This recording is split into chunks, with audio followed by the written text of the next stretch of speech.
Salam sejahtera bagi kita semua, shalom. Kembali lagi dengan saya Mukminat Bawolo. Pada kali ini kita akan membahas satu materi yang berjudul prinsip-prinsip perencanaan pembelajaran.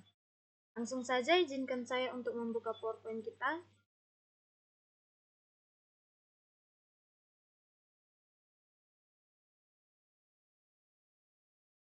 Oke, seperti yang sudah dicatat di sini adalah prinsip-prinsip perencanaan pembelajaran.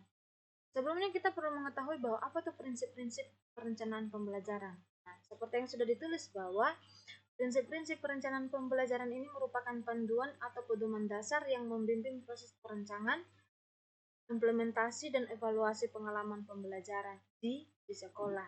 Hal ini perlu diketahui oleh setiap tenaga pendidik karena ini menjadi suatu dasar atau suatu hal yang utama yang perlu mereka lakukan ketika mereka melaksanakan proses pengajaran mereka.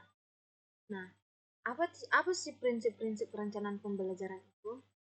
Nah, yang pertama adalah konstruktivitas, di mana konstruktivitas ini adalah sesuatu atau yang dimaksud dengan teori pendidikan yang mengedepankan peningkatan perkembangan, yang mengedepankan perkembangan peserta didiknya. Nah, jadi yang menjadi hal yang pertama bagi guru adalah peserta didiknya. Yang mereka utamakan atau yang mereka kedepankan adalah peserta didiknya. Untuk apa ya? Untuk mereka mengetahui apa yang akan mereka sampaikan.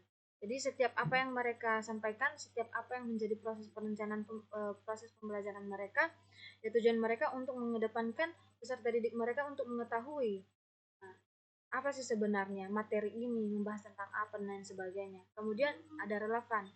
Nah, hal relevan yaitu yang dimaksud dengan relevan di sini adalah materi dengan peserta didiknya. Jadi materi yang akan disampaikan harus relevan dengan peserta didik, atau materi yang akan disampaikan harus relevan dengan penjelasan seorang guru, supaya tidak di luar batas atau tidak di luar konteks ketika mereka mungkin menyampaikan satu materi. Jadi apa yang perlu mereka sampaikan tidak melampaui atau tidak melebihi dari apa yang perlu mereka sampaikan, supaya peserta didik tidak bingung dan mungkin tidak supaya mereka itu menangkap, jadi mereka tidak bingung. Kita harus relevan, materinya harus relevan dengan peserta didik. Kemudian ada kooperatif, di mana yang dimaksud dengan kooperatif adalah bersedia membantu. Jadi guru dengan peserta didik atau peserta didik dengan guru. Jadi mereka saling bekerja sama dalam proses pembelajaran tersebut. Nah, kemudian ada beragam. Nah, dalam proses perencanaan pembelajaran, keberagaman apa yang perlu dilakukan? Yaitu mungkin dengan cara mengajar tidak hanya begitu-begitu saja, tidak hanya menjelaskan secara mungkin menjelaskan saja, gurunya menjelaskan saja, tidak, tapi mungkin gurunya memakai dengan berbagai cara, beragam, dengan cara dia mengajar beragam. Jadi tidak membuat peserta didik bosan, tidak membuat peserta didik jenuh, tidak membuat peserta didik malas dengan penyampaian guru tersebut. Nah, jadi harus beragam dalam proses perencanaan pembelajaran itu. Kemudian ada reflektif, di mana reflektif ini adalah pertimbangan. Nah, pertimbangan atau